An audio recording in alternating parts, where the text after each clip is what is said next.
நீ சங்கடங்களில் உழலப் போகிறாயா, இல்லை சமர்ப்பணத்தால் சமர் செய்யப் போகிறாயா?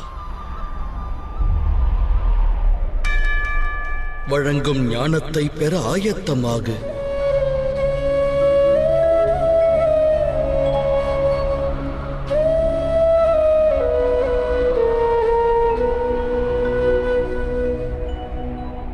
இந்த அகிலம் என்பது யாது பார்த்தா? இம்மண்ணில் வாழும் மனிதரும் மிருகமும், புழுவும் பூச்சியும் செடியும் கொடியும் எவ்விதம் உருவாகின்றன? எதை ஆதாரமாய்க் கொண்டு இவை பிறக்கின்றன? எவ்வாறு வளர்கின்றன? எவ்வாறு வாழ்கின்றன? அனைத்தும் எவ்வாறு மடிகின்றன? இவற்றின் மறைவிற்கு பின் என்ன நேர்கிறது?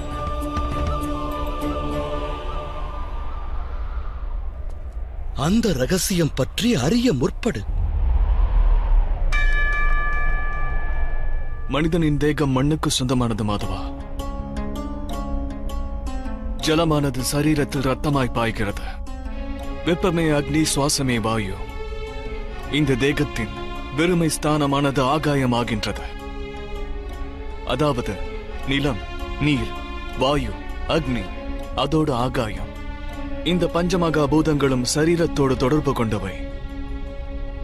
அந்த வகையில் கங்கை மைந்தரும் துரோணாச்சாரியரும் நிலம், நீர், வாயு, அக்னி, ஆகாயத்தை காட்டிலும் உயர்ந்தவர்கள் இல்லை. தர்மத்தின் ஞானியும் அதர்மம் புரிபவரும் பஞ்சபூதங்களோடு இணைந்தவர்.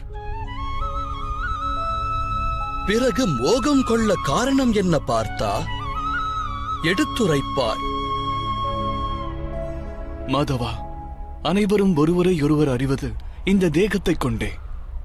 மண்ணுக்கு சொந்தமான தேகமே அனைத்திலும் முதன்மையானதா? இல்லை பார்த்தா. அந்த கூற்று சத்தியமானால் மரணத்திற்கு பிறகு ஏன் தேகம் அழிந்து விடுகின்றது? உண்மை யாதெனில் ஒரு மனிதன் அறியப்படுவதும் தேகத்தால் அல்ல, அதோடு சம்பந்தங்களின் ஆதாரமும் தேகத்தை கொண்டதல்ல. மனிதனுடைய சுபாவம், அவனுடைய நடத்தை, அவன் ஆற்றும் செயலே அவனது பரிச்சயம். இந்த சுபாவம், நடத்தை மற்றும் செயல்கள் எவ்வாறு உருவாகின்றன? அதை குறித்து ஆலோசி. மானிட வாழ்வென்பது கண்ணிற்கு புலப்படுகின்ற புலப்படாத 20 பண்புகளோடு தொடர்புடையது. இருப்பினும் பார்த்தனே, ஒவ்வொரு மனிதனுடைய சுபாவமும் காரியங்களும் மாறுபட்டு வேறுபட்டு விளங்குகின்றன. அதற்கு காரணமானவை இந்த சிருஷ்டியின் 3 குணங்கள்: தமஸ், ரஜஸ், அத்துடன் சத்வம். அம்மூன்று குணங்களின் அர்த்தம் என்ன மாதவா? தமஸ் என்பதன் அர்த்தமாகும் காரிருள். நன்மை தீமைகளை பற்றி எண்ணாது வாழ்வை கழிக்கும் ஜீவன் இருள் வாழ்வாய் அறியப்படுகின்றது. பறவைகளையும் விலங்குகளையும் போல சரீர இச்சைக்காக மட்டுமே வாழும் வாழ்க்கை அது. சத்வம் என்பதன் அர்த்தம் ஞானம் என்னும் ஒளியாகும். ஒரு மனிதன் ஒவ்வொரு சூழலிலும் தர்மம், சத்தியம் மற்றும் குல வழக்கத்தை அனுசரித்து செயலாற்ற முற்பட்டால் அந்த வாழ்வு சாத்வீக வாழ்க்கை என்று அறியப்படும். இவ்விரு நிலைகளுக்கும் நடுவிலும் ஒரு நிலை உள்ளது. அதில் உள்ளவன் ஞானமும் கொண்டிருப்பான், ஹிருதயம் மற்றும் சரீரத்தின் ஆசைகளால் பிணைக்கப்பட்டும் இருப்பான். அதுவே ரஜஸ் நிலை. அந்நிலையில் வாழ்பவர்கள் ஹிருதயத்தில் ஆசையும் மோகமும் கொண்டிருப்பார்கள். தமஸ், ரஜஸ் மற்றும் சத்வ குணங்களின் குறை நிறை நிலைகளோடு உருவாவதே மனிதனுடைய சுபாவமாகிறது பார்த்தா.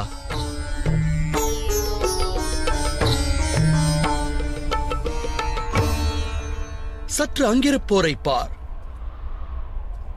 இவர்களில் உனக்கு எந்த குணமானது தென்படுகின்றது?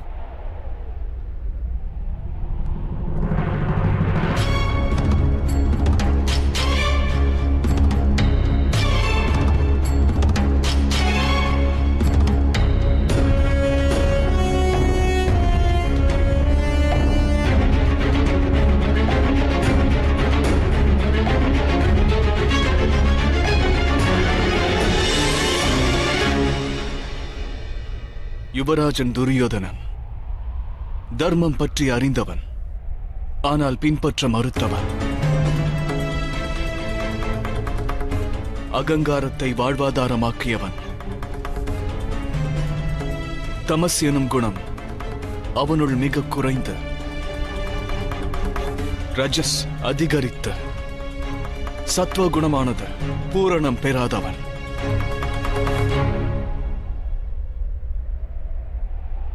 இன்னொரு புறம் இருப்பவன் இளவரசன் துச்சாதனன். எப்போதும் தமையனுடைய ஆணைக்கு மறுவார்த்தை பேசாது சிரமேற்கொள்பவன். அப்படியென்றால் இவன் தமசை சேர்ந்தவன். கங்கை மைந்தர் குறித்தும் ஆலோசி விஜயா. சத்வகுணம் கொண்ட அவர் தமசோடும் இணைந்தவர், அகங்காரமற்றவர். இருப்பினும் பழமையான தர்மம், பழமையான குல வழக்கங்களோடு பின்னி பிணைந்தவராவார். இன்னலெனும் நிலை உருவானாலும் தன் நிலையை மாற்றாமல் வாழ்ந்தவர். துரோணாச்சாரியரையும் பார். ஞானம் அகங்காரம் இரண்டையும் கொண்டவர். ஞானம் இவருக்கு முக்தியை நல்க எண்ணியது, ஆனால் கொண்ட அகங்காரம் இவருக்கு முக்தியை தர மறுத்தது.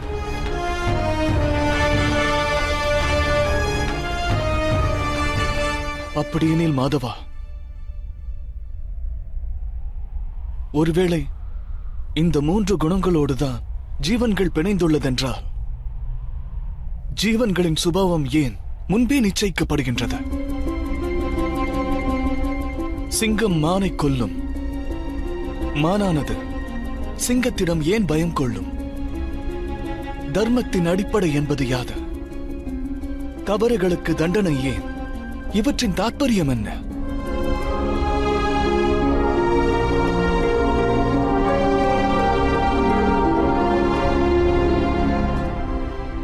உத்தமமான கேள்விகள் பார்த்தா. ஆனால் முதலில் மானிடன் யார் என்பதை நீ அறிவது அவசியம். மானிடன் பஞ்சபூதங்களால் ஆனவன் மட்டுமல்ல, பஞ்ச கோசங்களினாலும், பஞ்ச ஞானேந்திரியங்கள், பஞ்ச கர்மேந்திரியங்கள், மேலும் 3 குணங்கள், இவற்றோடெல்லாம் பின்னி பிணைந்தவன் மட்டுமல்ல. மானிடனாகப்பட்டவன் ஆற்றலை கொண்டு செயல்பட வேண்டியவனாவான். அதற்கு சக்தி அவசியமாகிறது. அந்த சக்தியை கொண்டே அவன் செயலாற்றுகிறான். எனில் மனிதனாகப்பட்டவன் அதைக் கொண்டு உயருகிறானா? இல்லை பார்த்தா. மானிடன் தான் பெறும் சக்தியோடு அவன் அடையப் பெறுகின்ற பெரும் மகத்துவம், ஸ்தூல சரீரம், 24 வஸ்துக்களால் ஆன மனித எந்திரத்தில் வாசம் செய்வதுதான் புருஷ், அதாவது சூக்ஷ்மம் எனப்படுகிறது. அதையே ஆத்மா என்று அழைக்கின்றனர். அந்த சூக்ஷ்மமும் ஸ்தூலமும் ஒன்றிணையும் போது, அதாவது பரமாத்மாவின் அம்சம் ஆத்மாவாக தேகத்தில் வாசம் செய்கையில் மானிடன் ஜீவிக்கத் துவங்குகிறான். ஆத்மா என்பது என்ன கேசவா? அதை அறிவதற்கு உபாயம் என்ன? மனிதன் எவ்வாறு ரதத்தை உபயோகிக்கின்றானோ அதுபோல ஆத்மா சரீரம் என்னும் இந்த எந்திரத்தை உபயோகிக்கின்றது. சரீரத்தோடு இருப்பதால் சரீரத்தின் சுக துக்கங்களை அனுபவமாய் பெறுகிறது.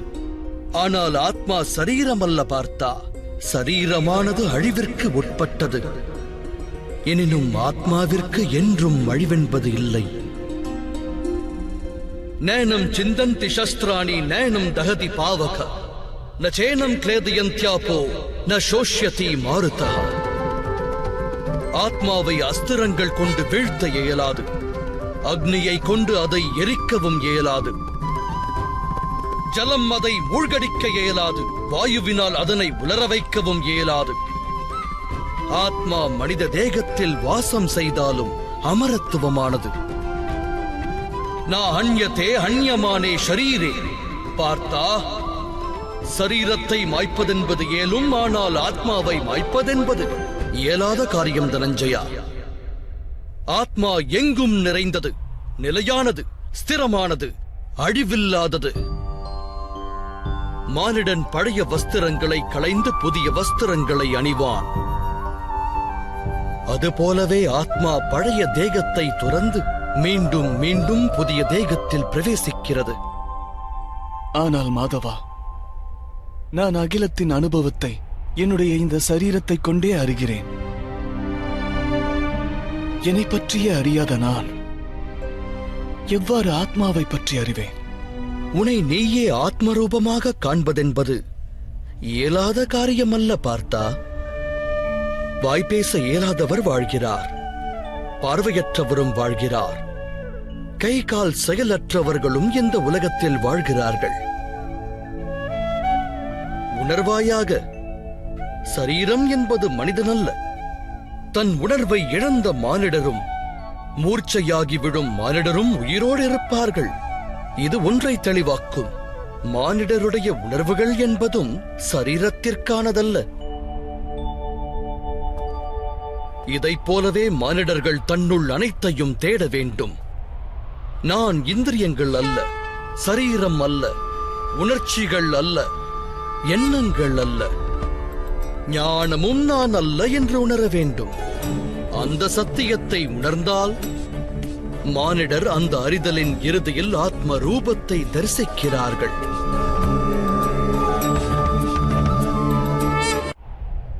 ஆத்மாவின் கடமை யாது மாதவா?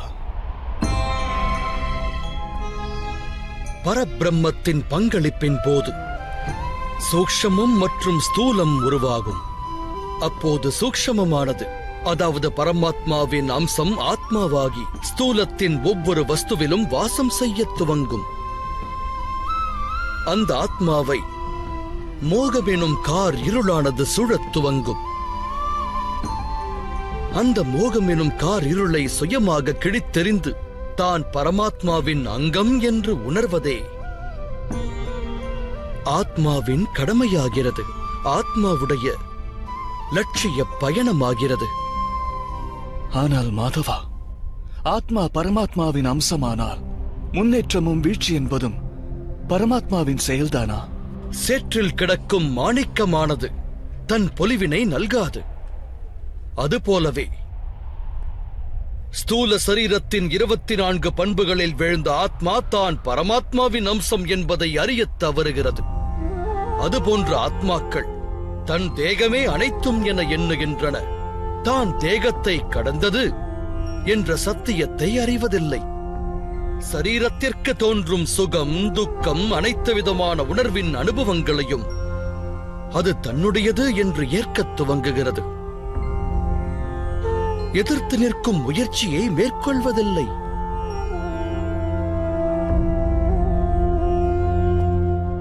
எதிர்த்து நிற்கும் முயற்சியை மேற்கொள்ளாத ஆத்மாக்கள் நிரந்தர அதர்மத்தை செய்கின்றன. அதை சுட்டிக் காட்டுவதற்கு தண்டனை என்பது அவசியமாகிறது.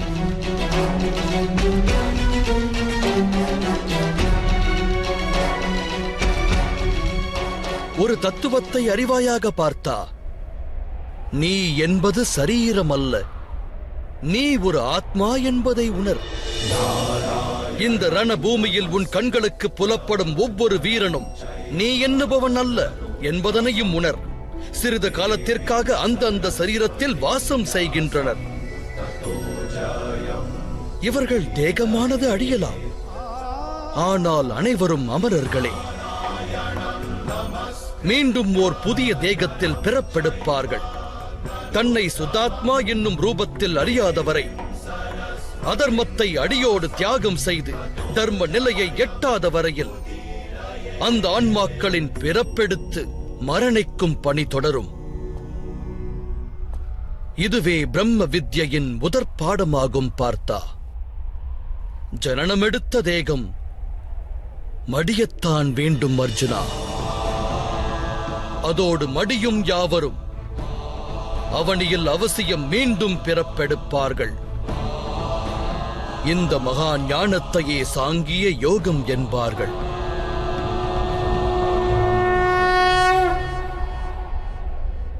தர்மம் அதர்மம் இவ்விரண்டும் என்ன மாதவா? எந்த மார்க்கத்தினில் மனிதன் தன்னையே ஆத்ம ரூபமாய் காண்கின்றானோ, பரமாத்மாவின் அங்கமென தன்னுடைய ரூபத்தை அறிகின்றானோ, அத்தகையதொரு மார்க்கமே தர்மம் என்றாகிறது.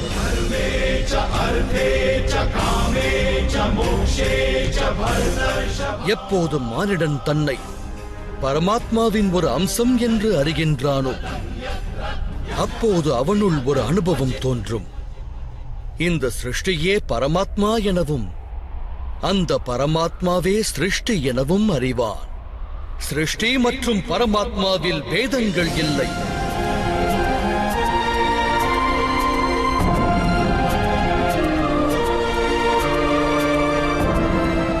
இந்த தத்துவத்தை அறிந்த மானிடன் உடன் வாழும் பிற மனிதர்களுக்கும் ஜீவராசிகளுக்கும் அநியாயம் இழைக்க சிந்திக்க மாட்டான்.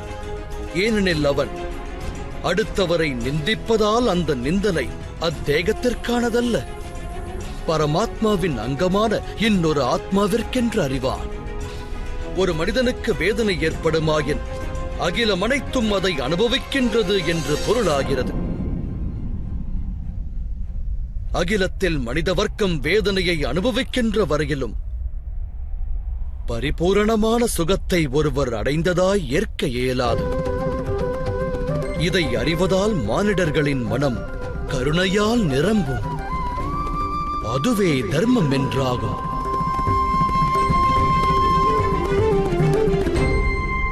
எவருள் தமஸ் என்னும் குணம் நிரம்புகின்றதோ அவர் மற்றவருக்கு அநியாயம் அநீதியை இழைக்கின்ற சுயநலவாதியாய் மாறுகிறார். தன் மனம் ஏற்ற சுகத்திற்காக மற்றவர்களுக்கு துக்கத்தை வழங்குகிறார். பரமாத்மாவின் அம்சத்தினை அவர் காண்பதில்லை. அப்படியென்றால் அதர்மம் பரமாத்மாவிலிருந்து ஒருவரை விலக்கி வைக்கும் மார்க்கமாகிறது. எனில் அதர்மம் என்பது அறியாமையின் இன்னொரு பெயரா? அப்படியென்றால் அறியாதவன் மீது தயை காட்டுவதே நியாயம், தண்டனை நியாயமாகாதே.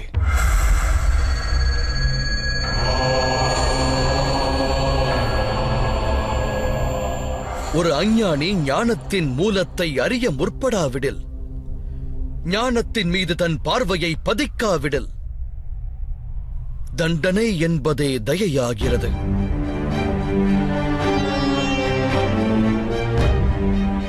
அது அவனுக்கும் மற்றவருக்கும் நன்மையை விளைவிக்கும் பணி.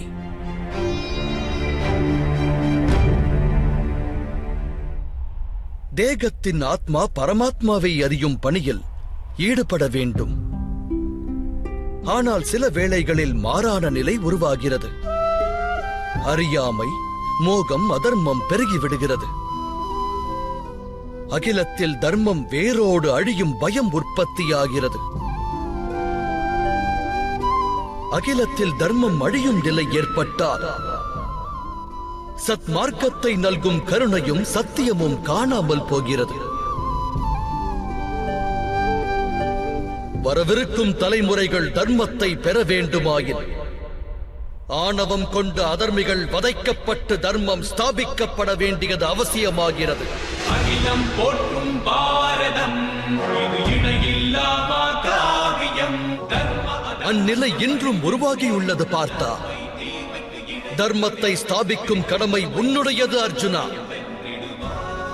ஆகையால் பலகீனத்தை விரட்டு, யுத்தத்தில் பங்கெடுக்க பலத்தை திரட்டு.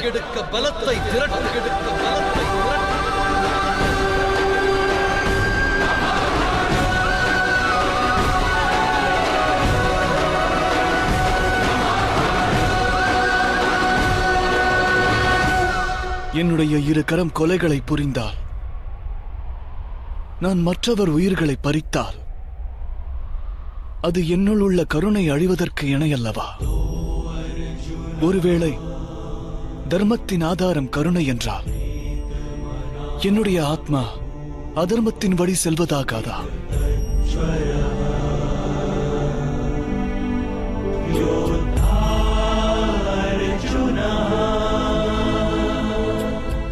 கர்ம பந்தத்திற்கு கட்டுப்பாடு என்பது உண்டு. ஆனால் காரிய பந்தம் கட்டுப்பாடற்றது பார்த்தா. அதனால் கர்ம காரியத்திற்கு இடையில் உள்ள பேதத்தினை நீ அவசியம் அறிய வேண்டும். கர்மம் அனைத்தும் காரியமாகலாம், ஆனால் காரியம் அனைத்தும் கர்மமாகாது. கர்மமாக காரியம் மாற்றுபவன் ஜகத்தின் ஆனந்தம் அனைத்தும் அகத்தில் உள்ளதென்றறிவான். மனிதனானவன் சுகத்தின் மீது, ஆஸ்தியின் மீது, பேரானந்தத்தின் மீது ஆசை வைத்து காரியமாற்றினால் அவன் அந்த காரிய பலன் மீது தொடர்பு கொண்டவனாகிறான். எப்போது ஒரு கர்மம் பலன் ஆசையால் ஆற்றப்படுகிறதோ அதை சகாம கர்மயோகம் என்று கூறுவர். எப்போது ஒரு கர்மமானது பலன் மீது ஆசை கொள்ளாது ஆற்றப்படுகிறதோ அதை நிஷ்காம கர்மயோகம் என்பர். இக்காரணத்தால் தான் மீண்டும் மீண்டும் பிறக்கும் நிலை உருவாகிறது. உண்மையில் மனிதனோடு தொடர்புடையது கர்மங்கள் அல்ல, அந்த கர்மங்களோடு சம்பந்தப்பட்ட ஆசைகளே ஆகும்.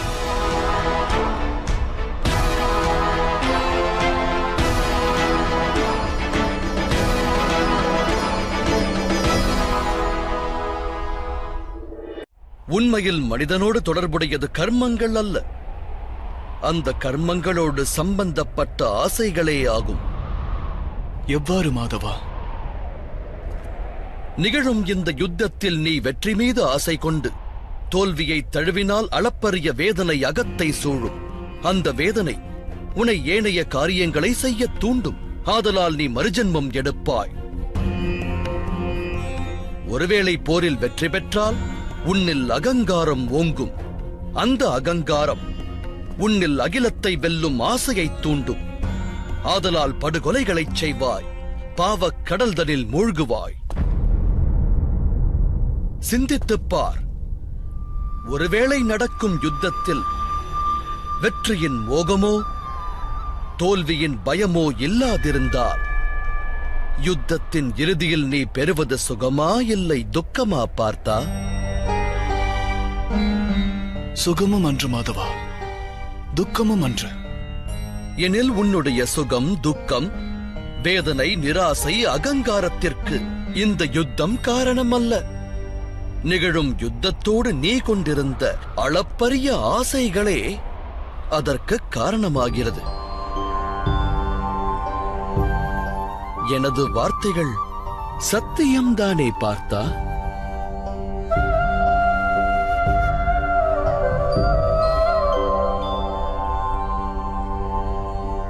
सुख दुखे समे कृत्वा लाभा लाभौ जया जयो ततो युद्धाय युज्यस्व नैवं पाप मवाप्स्यसि.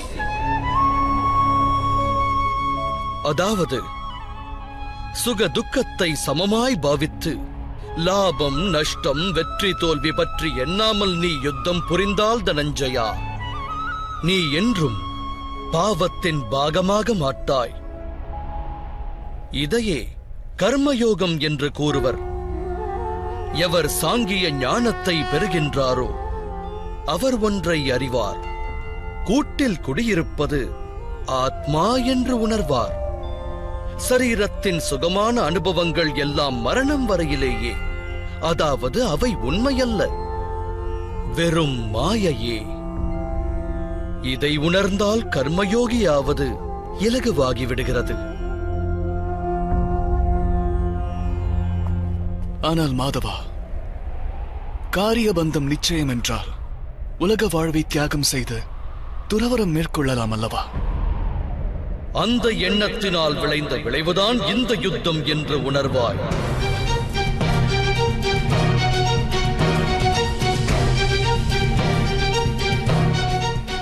சிந்தித்துப் பார்.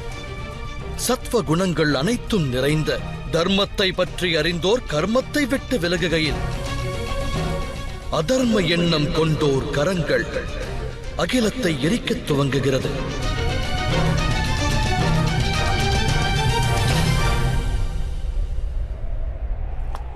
அன்று பிதாமகர் தனது சுகத்தை தியாகம் செய்யாது இருந்திருந்தால் அதர்மத்தின் கரம் இன்று ஓங்கி இருக்காது.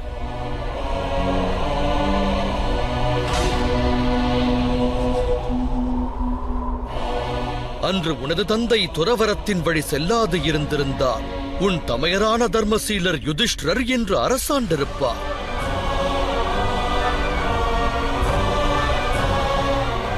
அவரது ராஜ்ய பிரஜைகளும் அவரால் தர்ம ஞானத்தை பெற்றிருப்பார்கள். வேதனை தரும் செய்தி ஒன்றை கூறுகிறேன் கேள். சத்வகுணம் நிறைந்தவர்களால் மட்டுமே அகிலமானது நன்மையை பெறும். ஆனால் அவர்கள் அனைவரும் துறவரம் வழி செல்கின்றனர். நதியின் நீர் ஆவியாகி இல்லாமல் போனால் மீதமிருப்பதென்ன? பயனற்ற சேறு மட்டுமே மிஞ்சும். அதுபோலவே சத்வகுண ஞானிகள் அகிலத்தை தியாகம் செய்து விலகிச் சென்றால் தமஸ் குணமானது நிறைந்த அதர்மிகள் அகிலத்தில் நிறைந்து விடுகின்றனர். அதனால் அகிலத்தில் பாவமும் அதர்மமும் தழைக்கிறது.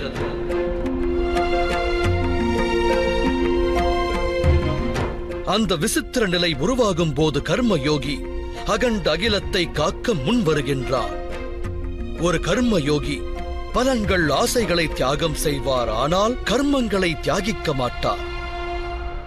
அவரை இந்த அகிலத்தில் வாழ்கின்ற சந்நியாசி எனவும் கூறலாம். நற்காரியங்களைச் செய்பவர், அதன் பலன்களை புறக்கணிப்பவர். கர்மயோகி தான் ஈன்றவரிடத்திலோ உறவினரிடத்திலோ தன் பிரஜைகள் இடத்திலோ எந்தவித வேண்டுதலையும் முன்வைக்க மாட்டார். துறவரத்தின் பலன் ஒன்றினை மட்டுமே அவர் பெறுவார். ஆனால் அகிலத்தில் பலனை எதிர்பாராத பணிகளைச் செய்வார்.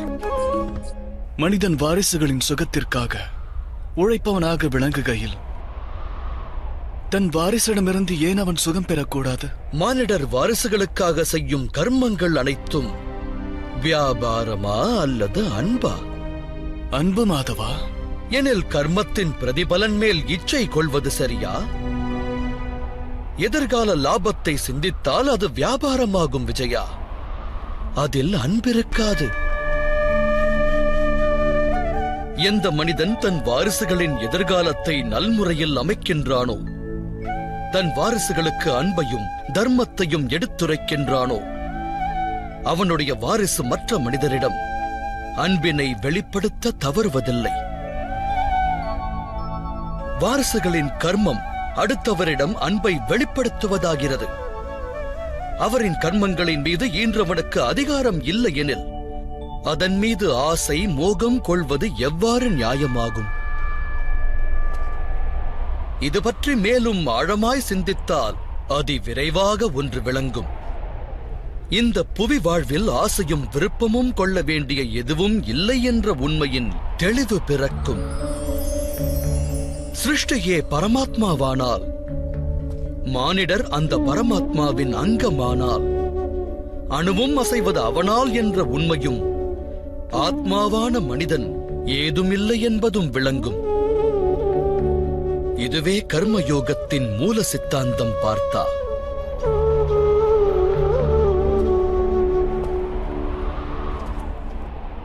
நீயும் ஒரு கர்மயோகியாக மாறி இந்த யுத்தத்தை நடத்த வேண்டும் அர்ஜுனா. திரைகுண்யா விஷயா வேதா நிஸ்திரைகுண்யோ பவார்ஜுனா நிர்த்வந்த்வோ நித்ய சத்வஸ்தோ நிர்யோக ஷேம ஆத்மவான். முக்குணங்களையும் தியாகம் செய்து நிர்குணனாக பார்த்தா துவந்தத்திலிருந்து முக்தி அடைந்து விடு. சத் என்னும் பொருள் கொண்ட பரமாத்மாவின் மீது மனதை லயித்து வாழ்வின் கர்மங்களை தொடர்ந்து ஆற்று. பிராப்தம் பெற வேண்டும் என்ற இச்சையையும் பிராப்தம் பெற்றதை ரட்சிக்க வேண்டும் என்ற எண்ணத்தையும் வேரோடு தியாகம் செய். உனது ஆத்மாவிற்கு விடுதலை கொடு.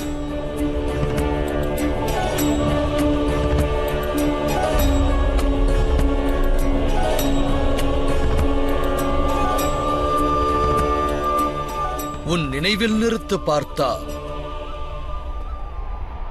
कर्मण्येवाधिकारस्ते मा फलेषु कदाचन मा कर्म फलहेतुर्भू माते संगोस्तव कर्मणि.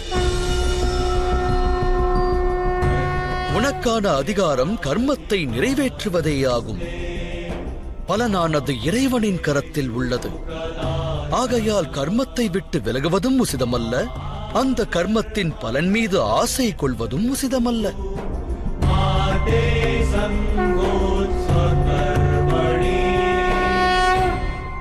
கர்ம பலனை எதிர்பார்க்காத கர்மத்தை மட்டும் நிறைவேற்றுபவர். அப்படிப்பட்ட கர்ம யோகியை எவ்வாறு அறிவது மாதவா? விஷயா வினிவர்த்தந்தே நிராஹாரஸ்ய தேஹினஹ ரஸ்வர்ஜம் ரசோப்யஸ்ய பரம் திருஷ்டுவா நிவர்த்ததே.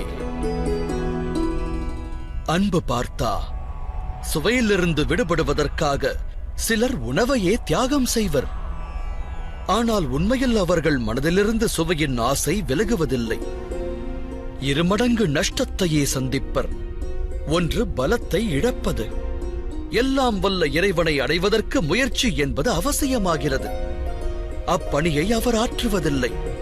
இரண்டாவது, எப்போதும் இருதயமானது சுயநல எண்ணத்தினால் நிரம்பியிருப்பது. ஆகையால் உணவை தியாகம் செய்வதை காட்டிலும் உத்தமம் சுயநலம் என்னும் ஆசையை வேரோடு சாய்ப்பதே ஆகும். கர்மயோகிகள் தம் மனதின் அனைத்து ஆசைகளையும் வேரறுப்பர். வாழ்வதை கடமையாக ஏற்ற காரியங்கள் புரிவர். ஆனால் அக்காரியங்களோடு இணையார். அன்பு பார்த்தா, எவர் ஒருவர் தான் ஆற்றும் பணியில் ஆசை கொள்ளாதிருக்கின்றாரோ அவரது காரியமே பூரணத்துவம் பெறுகிறது. அடைந்த ஒரு தோல்வியினால் ஹிருதயம் வேதனையுற்று துவண்டு விடாது. கிடைத்த பெரு வெற்றியினால் ஆணவம் கொண்டு நானே தலை சிறந்தவன் என்ற அகந்தை கொள்ளாது. எவர் வாழ்கின்றாரோ அவரே கர்மயோகியாவார். அப்படிப்பட்டவர்கள் வாழ்வில் மேலும் மேலும் வெற்றியை ஈட்டுவர்.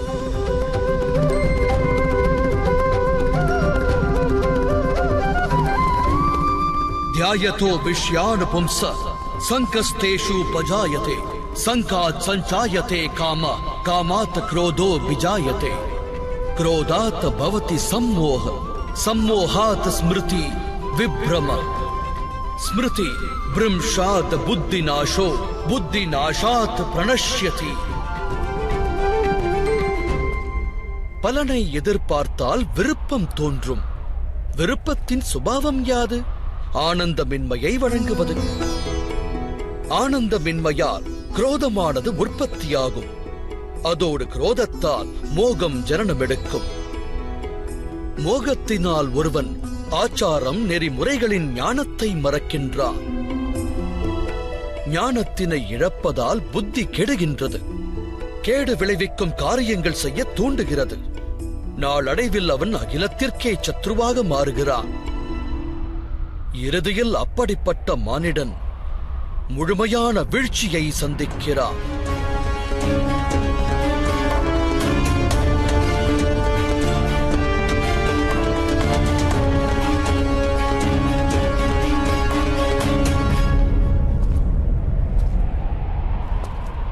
அதற்கு உதாரணம் துரியோதனன்.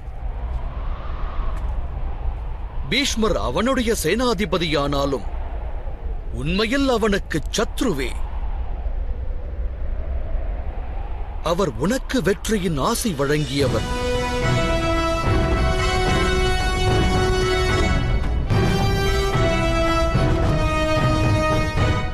தனஞ்சயா, கர்மயோகம் பிரம்ம வித்தையின் இன்னொரு கட்டமாகும். பரமாத்மாவின் மீதான நம்பிக்கையை ஸ்திரமாக்கு. உனையே நீ ஆத்மாவாய் உணரு. ஆசா பாசங்களில் இருந்து விடுபட்டு விடு. பலன் மீது கொண்ட ஆசைகளினை தியாகம் செய்து கர்ம யோகியாய் வாழ்ந்துவிடு.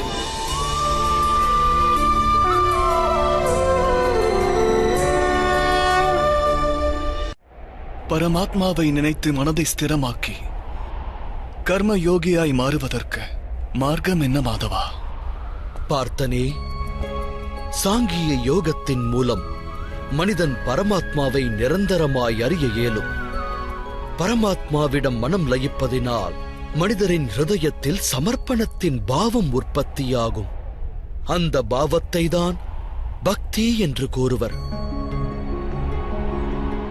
பக்தியினால் மானிடன் சத்திய அசத்திய ஞானத்தை பெறுகிறான்.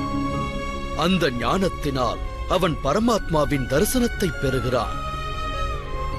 அதோடு யார் பரமாத்மாவின் தரிசனத்தை பெறுகிறாரோ அவரே உண்மையில் கர்மயோகியாய் மாறுகின்றார். பிறப்பு என்னும் துன்பத்திலிருந்து விடுபட்டு மோட்ச நிலையை எட்டுகின்றார். அனைத்து ஆத்மாக்களின் இறுதி லட்சியம் அதுவே. தர்ம பாதையின் இலக்கும் அதுவே ஆகும். ஆனால் பரமாத்மாவின் தரிசனத்தை பெறாது எவ்வாறு சமர்ப்பணம் நல்குவேன் மாதவா? பரமாத்மாவின் தரிசனத்தை பெற வேண்டுமாயின் கண் இரண்டை திரையாய் மறைத்துள்ள பேராசை, அகங்காரம், குரோதம் போன்ற ஏனைய குணாதிசயங்களை நீ களைந்தெறிய வேண்டும். பாதாள இருட்டறையில் வாழும் மனிதன் ஒருவன் சூரிய தரிசனம் பெற வேண்டுமென்றால் அவனிடம் என்ன கூறுவாய்? நீ வீற்றிருக்கின்ற இருளறையை விட்டு விலகி வந்து நீல வானத்திற்கு கீழே நில் என்பாய். சூரிய தரிசனம் கிட்டும் என்பாய். எனது அன்பு பார்த்தனே, இந்த சிருஷ்டியே பரமாத்மா. பரமாத்மா என்பவரே அனைத்தும். பரமாத்மாவை தவிர வேறெதுவும் இல்லை. தனது ஆத்மாவின் தரிசனம் பெறுகின்ற ஒருவன் பரமாத்மாவின் தரிசனத்தையும் பெறுகிறான். எவ்வாறு சிறிதளவு உப்பின் சுவையானது பரந்துள்ள கடல் நீரின் கரிப்பிற்கு மாறானதில்லையோ அவ்வாறே உன்னுடைய ஆத்மாவின் தரிசனம் பரமாத்மாவின் தரிசனத்திற்கு மாறானதில்லை.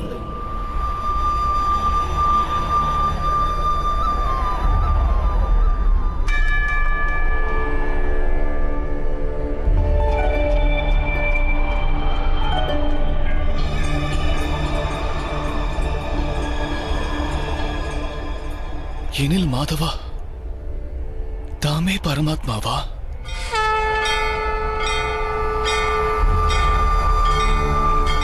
ஆம் பார்த்தா, நானே பரமாத்மா. என்னைப் போல நீயும் பரமாத்மாதான். ஆனால் அந்த சத்தியத்தை நீ இன்னும் உணரவில்லை. நான் அந்த சத்தியம் அறிந்தவன். धर्मस्य तदात्मानं सृजाम्यहम्. அப்படி என்றால் தம்மிடம் சமர்ப்பணமாவது இறைவனிடம் சமர்ப்பணமாவதற்கு இணையல்லவா? நிச்சயமாக. என்னிடம் சமர்ப்பணம் செய்வது பரமாத்மாவிடம் சரணடைவதற்கிணை. சர்வ தர்மான் பரித்யஜ மாமேக் சரணம் வ்ரஜ்.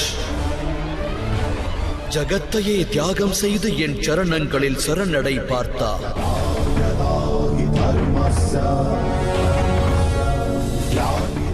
நானே இந்த அகிலம். அகிலத்தின் அனைத்து அணுவும் நானாவே. சூரியனும் நானாவே. குளிர் சந்திரனும் நானாவே. நட்சத்திரங்களும் அனைத்து கிரகங்களும் நானே. ஒளி பொருந்திய சூரியனை விட புராதனன். விருட்சத்தில் துளிர்க்கின்ற தளிரை விட புதுமையானவன். அனைத்து மானிடரும் நானாவே. மேலும் சொர்க்கம் மற்றும் நரகத்தை ஆட்டுவிக்கும் சக்தியாவே. கொடிய எண்ணம் கொண்ட துரியனும் நான். வில்லேந்திய விஜயனும் நானே.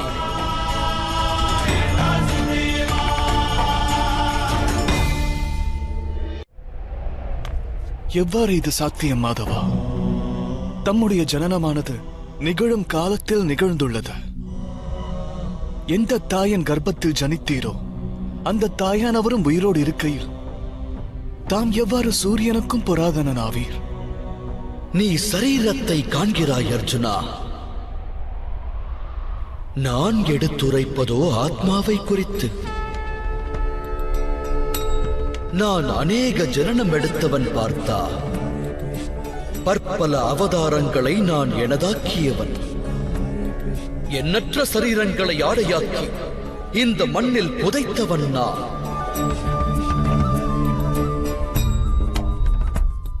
இனியும் நான் மேலும் மேலும் ஜனனம் எடுப்பேன்.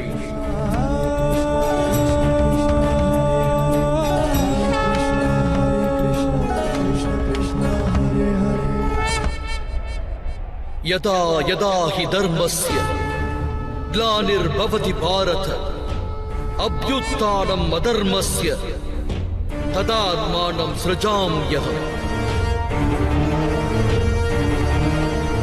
பரித்ராணாய சாதூனாம் விநாசாய சதுஷ்கிருதா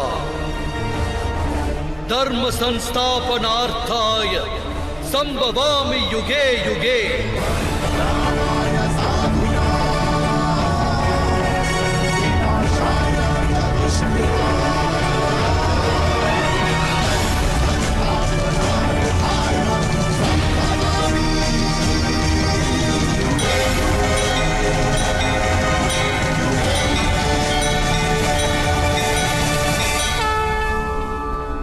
தர்மம் அகிலத்தில் வீழும் போதெல்லாம், தர்மம் தன் பலத்தை இழக்கும் போதெல்லாம், சத்புருஷர்களை அகிலத்தில் தோற்றுவிப்பதற்காக, அதர்மிகளை வேறறுப்பதற்காக, தர்மத்தை ஸ்தாபிதம் செய்வதற்காக நான் புவியில் ஜனனம் எடுப்பேன்.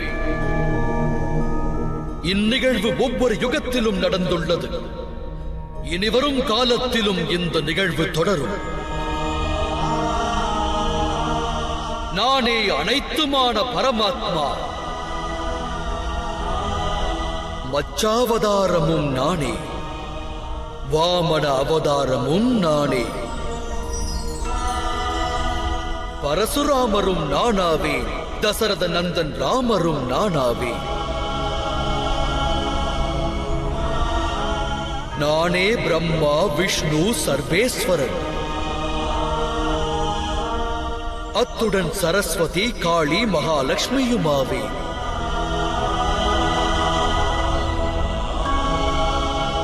நான் ஆண்மகனும் அல்ல, நான் ஸ்திரீயும் அல்ல, இரண்டும் அல்லாதவனும் அல்ல. சரீரம் உற்றவன் நான், சரீரமற்றவன் நான். ஞானம் நான், சிருஷ்டியும் நான், ஆன்ம ஒளியும் நான், பரபிரம்மமும் நான். காணும் அனைத்தும் நான்,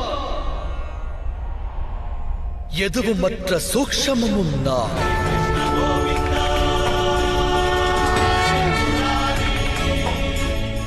பிறப்பற்றவன் நான், இறப்பற்றவன் நான். ஜகத்தில் வாழும் ஜீவன்கள் அனைத்தும் தலை வணங்கும் சிறப்புற்றவன் நான்.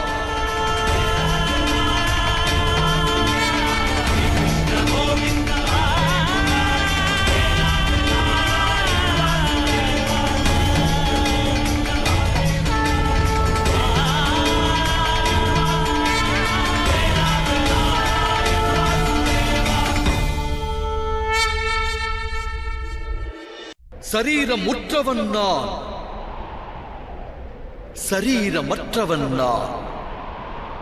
பிறப்பற்றவன் நான், இறப்பற்றவன் நான், சகல ஜீவனும் வணங்கும் சிறப்புற்றவன் நான். கிருஷ்ணனின் மகிமையும் கீதையின் பெருமையும் ஒன்றாக சங்கமிக்கும் புண்ணிய காவியம்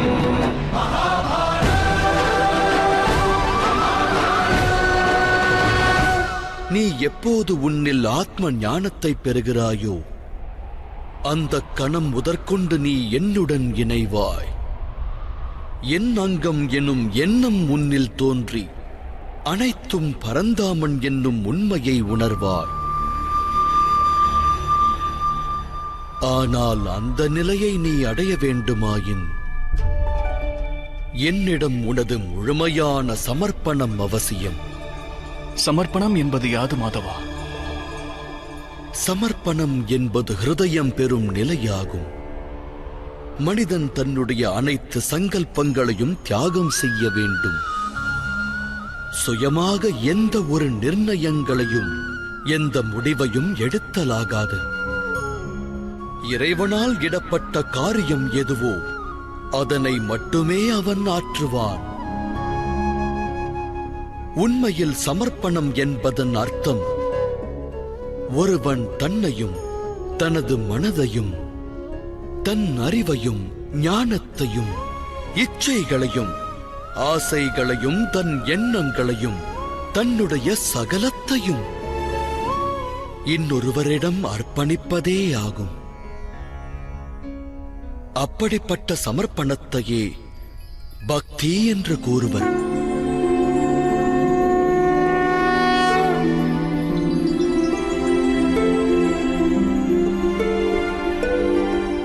மனைவியின் சமர்ப்பணம் கணவனை சார்ந்தது. ஒரு வீரனுடைய சமர்ப்பணம் சேனாதிபதியை சார்ந்தது. ஒரு சீடனுடைய ஹிருதயத்தில் குருபக்தி நிறைந்திருக்கும். இந்த பக்தியும் சமமானதல்லவா? இதனால் இறைவனது பிராப்தம் கிட்டுமா? கெட்டாது பார்த்தா.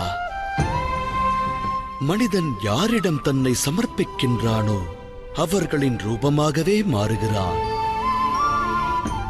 அவனுடைய மனதினில் சந்தேகங்களோ வேறு கேள்விகளோ பிறப்பெடுக்காது. ஒருவன் துஷ்டனிடம் சமர்ப்பணம் செய்தால் அவனாற்றும் காரியங்களும் கேடினையே விளைவிக்கும். கர்ணன் நல்வழியான தர்மம் பற்றி அறிந்திருந்தும் சூதாட்ட மண்டபத்தில் பாஞ்சாலியை அவதூறு கூறினார். 5 ஆண்களை விவாகம் செய்த பெண்ணொருத்தி வேசி என்று அழைக்கப்பட வேண்டியவன். அதற்கு காரணம் அவன் துரியோதனனிடம் தன்னை சமர்ப்பணம் செய்ததே ஆகும். இந்த யுத்தத்தில் அவன் தண்டிக்கப்படப் போவது அவனுடைய ஜனனத்தின் காரணத்தினால் அல்ல. அதற்கு மாறாக தன்னை ஒரு துஷ்டனிடம் சமர்ப்பணம் செய்ததால் தண்டிக்கப்படுவான். ஆகையினால் தனஞ்சயனே, இறைவனிடம் சமர்ப்பணம் என்னும் பக்தியை வெளிப்படுத்து. சத்தியம் என்னும் ஆடையை உடுத்து உன்னுடைய காரியங்களை தர்மம் எனும் நெறிப்படி செலுத்து. உன்னுடைய ஹிருதயத்தில் உள்ள சந்தேகங்கள் அனைத்தையும் விடுத்து உன் சிந்தையை விந்தையானவரிடம் ஸ்திரமாய் அளித்து வேண்டியதை செவ்வனே நடத்து. பதிபக்தி, குருவிடம் பக்தி, மித்திர பக்தி, இவ்வாறு அநேக பக்திகள் உள்ளன பார்த்தா. ஆனால் அனைத்திலும் சிறந்த பக்தி ஒன்றே, இறைவன் தாழ்பணியும் இறை பக்தி.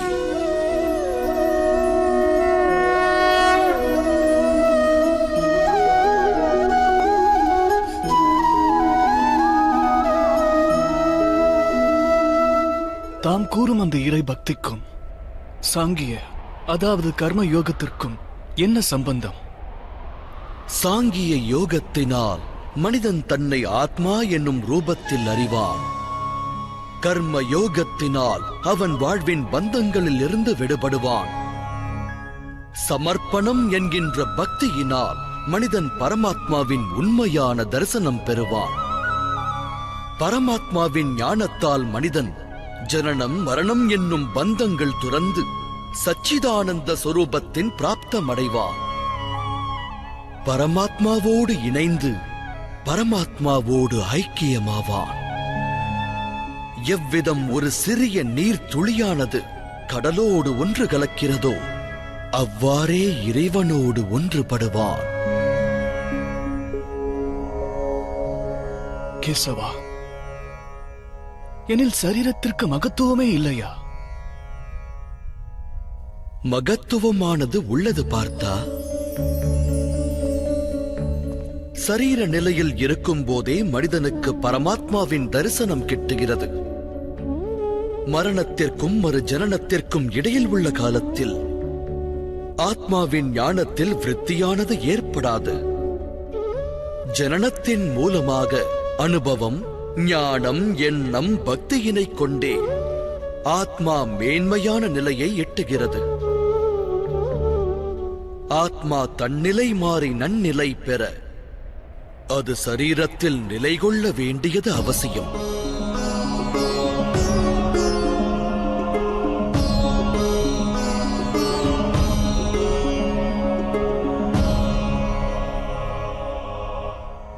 ஆனால் மாதவா, களத்தில் எதிர்த்து நிற்கும் வீரர்களை வதைத்து அவர்கள் திருந்துவதற்கான வழியை அடைப்பது சரியல்லவே?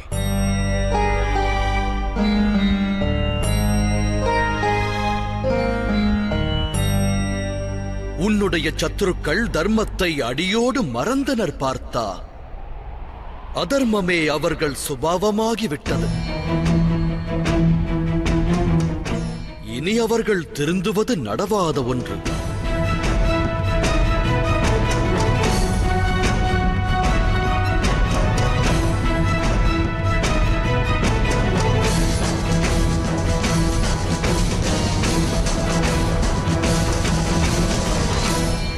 ஒருவன் நல்வழிப்படுவதற்கான வாய்ப்பை அவனுக்கு ஒரு எல்லை வரையே வழங்குவது இயலும்.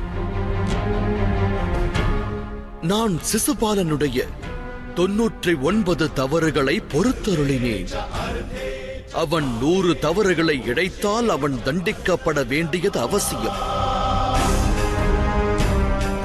குற்றம் புரிபவனுக்கு தண்டனை அளிக்கப்படாவிடில் தர்மத்தின் ஸ்தாபிதம் என்பது நிகழாமல் போகும். மேலும் அவன் அதர்மம் புரியாமல் தடுப்பதே கருணையாகும். அவர்களின் ஆத்மாக்கள் மரணமடையாது. அதர்மம் என்னும் ஆடை தரித்த சரீரத்தை விடுத்து புதிய சரீரத்தை ஆடையாய் தரிக்கும். அப்போது அந்த சரீரம் கொண்டு அது நன்னிலை பெறும் வாய்ப்பு அதிகரிக்கும். இவ்வெண்ணம் கொண்டால் எதிர்த்து நிற்போருக்கு கருணை புரிவதால் நீ உணர்வாய் விஜயா. மனிதனுடைய சரீரம் அழியக்கூடியது என்றாலும் அதுவே அவனுடைய ஆஸ்தியாகும். தர்மத்தின் இலக்கு நோக்கி நல்வழியில் நடக்கும் மனிதன் தன் சரீரத்தை பரிசுத்தமாக்குகிறான். அதோடு தன் சரீரம் கொண்டு ஆத்மாவினுடைய தரிசனத்தை அறிகின்றான். இதனைத்தான் க்ஷேத்திர க்ஷேத்ரஜ்ய சம்பந்தம் என்று கூறுகிறார்கள். இதன் தாத்பரியம் எனக்கு விளங்கவில்லை மாதவா. அவனியில் பிறப்பெடுக்கும் அனைவரும் சரீரம் பூமியின் ஒரு பகுதி என அறிய வேண்டும். சரீரம்தான் க்ஷேத்திரமாகும். அந்த சரீரத்தில் வாழ்கின்றவன் அந்த சரீரம் குறித்து அறிகின்றவன். அவன்தான் க்ஷேத்ரஜ்ஞன். இதை அறிந்தால் அவன் சரீரம் கொண்டு தன் ஆத்மாவின் தரிசனம் பெறுகின்றான். ஆத்மா சரீரம் எனும் கூட்டில் 3 குணங்களை தனதாக்குகிறது. தமஸ் குணத்தை களைந்து சத்வ குணத்தை பெருக்க வழி தேடுகிறது. இறைவன் மீது பக்தியினை செலுத்தி பரமாத்மாவோடு இறுதியில் ஐக்கியமாகிறது. பக்தியை எவ்வாறு செலுத்துவது மாதவா? சமர்ப்பணமே பக்தி அல்லவா? இல்லை பார்த்தா, சமர்ப்பணம் என்பது பக்தியின் முதற்படியே. தெளிவாகச் சொன்னால் பக்தி என்பது ஓர் காரியத்தின் பெயர் அல்ல, அது மனம் கொள்ளும் நிலையின் பெயராகும். மனிதன் தான் ஆற்றுகின்ற ஜபம், தவம், யாகம், வேள்வி, நற்காரியம், சிரத்தையான யோகம் என்னும் வழியாலும் தன் உள்ளத்தை பரிசுத்தமாக்கி பரமாத்மாவிடம் சமர்ப்பித்து வாழலாம். மனிதன் வாழ்வின் காரியங்களையும் அக்காரிய பலன்களையும் தன்னுடைய வாழ்வின் ஒவ்வொரு சுவாசத்தையும் பரமாத்மாவிடம் சமர்ப்பிக்க வேண்டும்.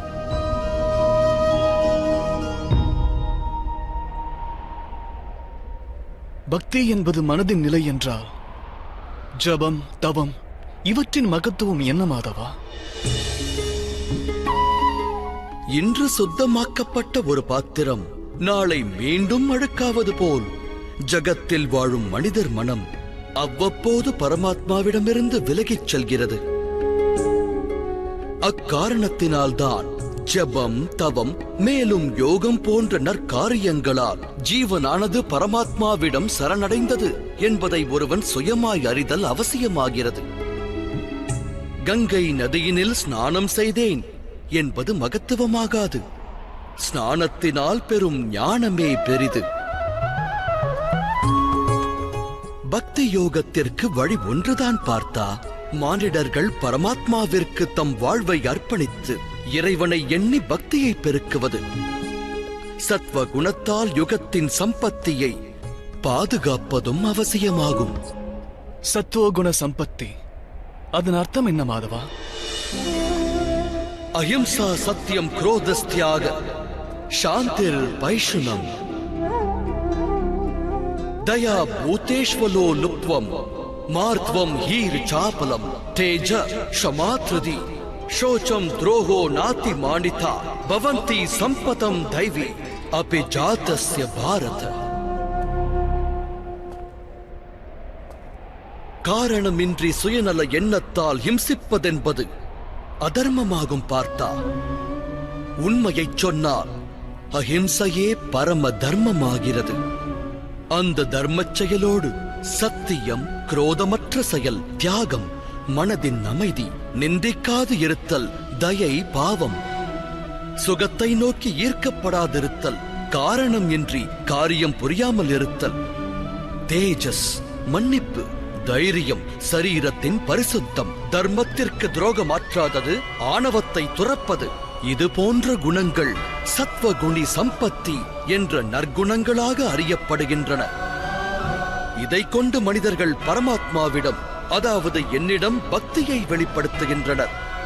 வாழ்வில் தன் கடமைகளை செவ்வனே ஆற்றுவது, தர்ம பணிகளை நல்முறையில் செய்வது, அதோடு கர்மத்தின் பலனை தியாகம் செய்து உலகில் வாழ்ந்து காட்டுவது, இவை அனைத்தும் சந்தேகமின்றி ஜகத்தில் ஒருவருக்கு ஆனந்தம் வழங்கும். அவரது மறைவிற்கு பின்னர் இறைவனின் இதயத்தில் ஸ்தானத்தை நல்கும்.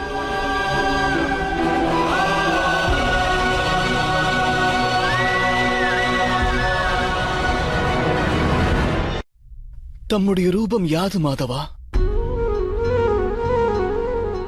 சாங்கிய யோகத்தின் மூலமாக நான் ஒன்றை அறிந்தேன். நான் ஒரு ஆத்மாவாவேன், அமரனாவேன். அழியும் இத்தகு சரீரத்தில் சிறிது காலம் வசிக்கவே இங்கு வந்தேன். கர்ம யோகத்தின் மூலமாக மற்றொன்றையும் அறிந்தேன். கர்மத்தின் பலனை தியாகம் செய்து கடமையினை மட்டும் ஆற்றுவது. அதனால் வாழ்வில் ஆனந்தம் மற்றும் வெற்றியை பெற இயலும். பக்தி யோகத்தின் மூலமாக தம்மிடம் அளித்த சமர்ப்பணத்தின் மகத்துவம் அறிந்தேன்.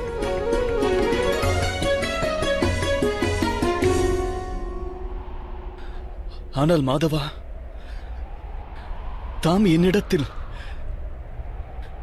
இந்த பரந்த பூமியில் மனிதர்கள் இல்லை, பரமாத்மா உள்ளார் என்றீர்கள்.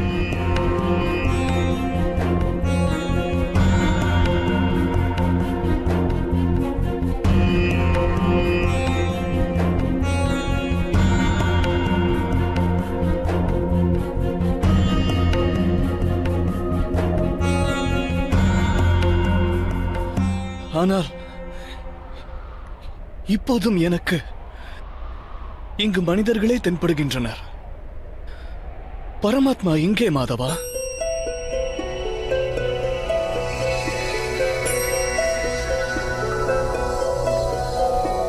நாராயணம் நமஸ்கிருத்ய நரம் சைவ நரோத்தமம் தேவீம் சரஸ்வதிம் வியாசம் ததோ ஜயம் உதீரயே. நான் தமது உண்மையான ரூபம் அறிய விழைகிறேன் மாதவா. நாராயணம் நமஸ்கிருத்ய தம்முடைய சக்தி, தம்முடைய ஞானம், தேஜஸ், தாம் வழங்கும் அருள், பரமாத்மாவின் ஸ்வரூபம் மனதாரக் காண விழைகிறேன் மாதவா. தம்முடைய உண்மையான ரூபத்தை எனக்கு தந்தருளுங்கள் மாதவா. மனதின் சந்தேகங்கள் அனைத்தையும் போக்குங்கள்.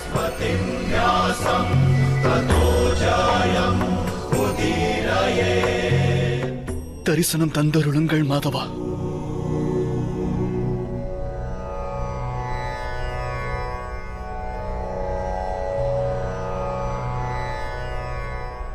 காண்பாய் பார்த்தா.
சாங்கிய யோகத்திலிருந்து கர்மயோகம், கர்மயோகத்திலிருந்து பக்தி யோகம், பக்தி யோகத்திலிருந்து கர்ம யோகத்தை பிராப்தம் பெறுவார்கள்.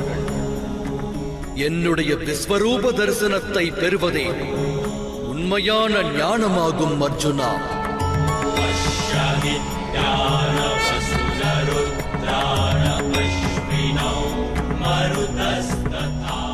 திவ்யத்துவம் பொருந்திய இந்த ஞானமே உலகத்தின் அனைத்து ஞானங்களுக்கும் ஆதாரம். இந்த ஞானமே முக்தியை வழங்க வல்லது. மகத்துவம் வாய்ந்த தேவர்களும் காண இயலாத திவ்ய காட்சியை, எனது விஸ்வரூப தரிசனத்தை நான் உனக்கு வழங்குகிறேன்.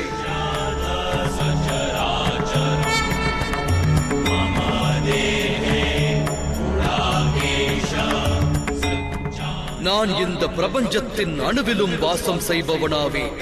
பிரகாச ஒளி பொருந்திய ரவியும் அம்புலியும் நட்சத்திரங்களும் இந்த பரந்தாமனது ஒளியின் துளியாகும் அர்ஜுனா.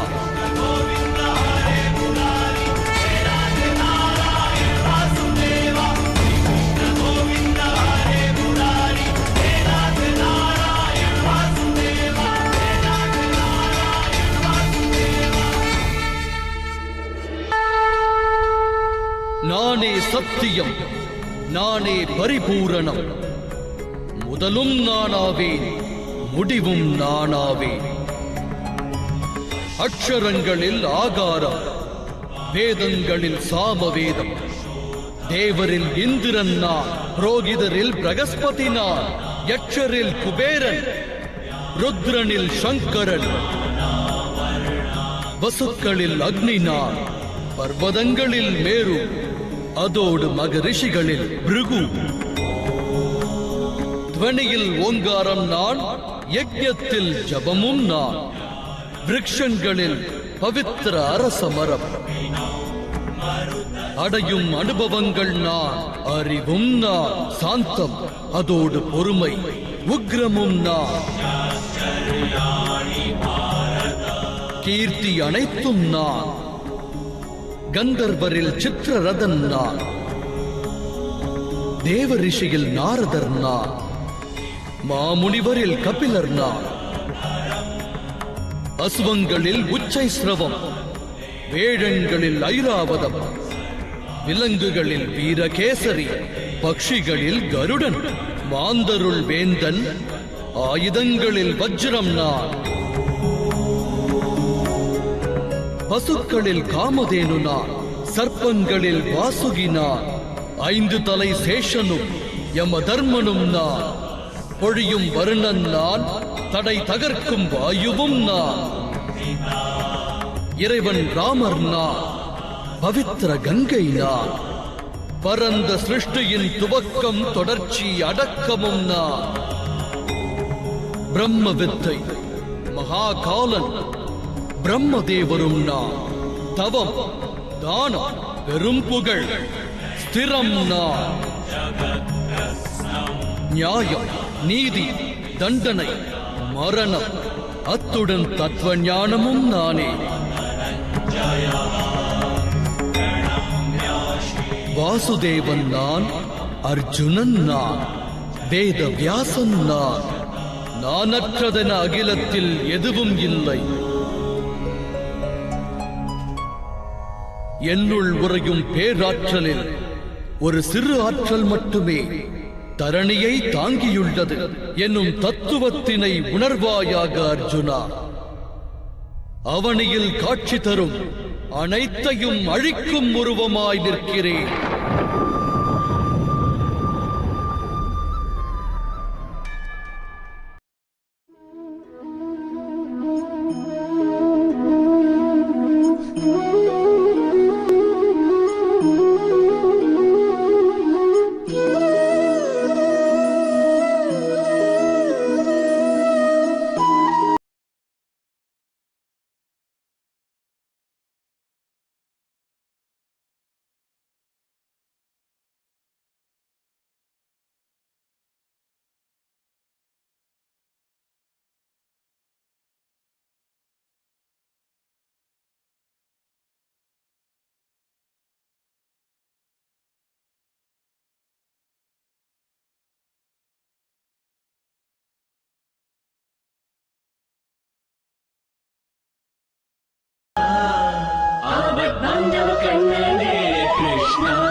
கிருஷ்ணா எங்கள் கிருஷ்ணா கிருஷ்ணா.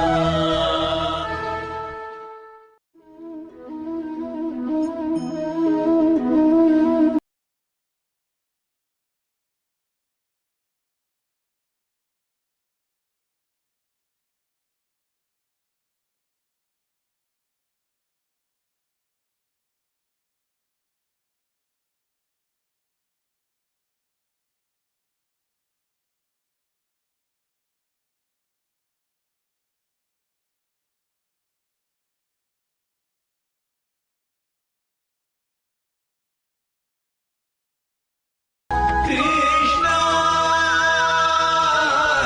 மனமோகனா எந்தன் சிந்தை நிறைந்த கிருஷ்ணா. ஆபத்தாண்டவ கண்ணனே கிருஷ்ணா கிருஷ்ணா, அருளை அள்ளித் தருபவனே கிருஷ்ணா கிருஷ்ணா. கிருஷ்ணா கிருஷ்ணா எங்கள் கிருஷ்ணா கிருஷ்ணா.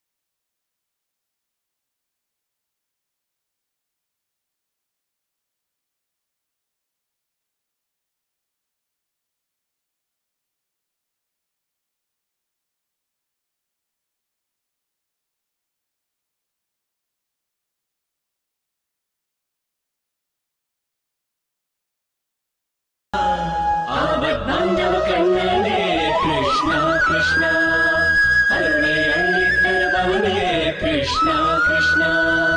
கிருஷ்ணா கிருஷ்ணா எங்கள் கிருஷ்ணா கிருஷ்ணா.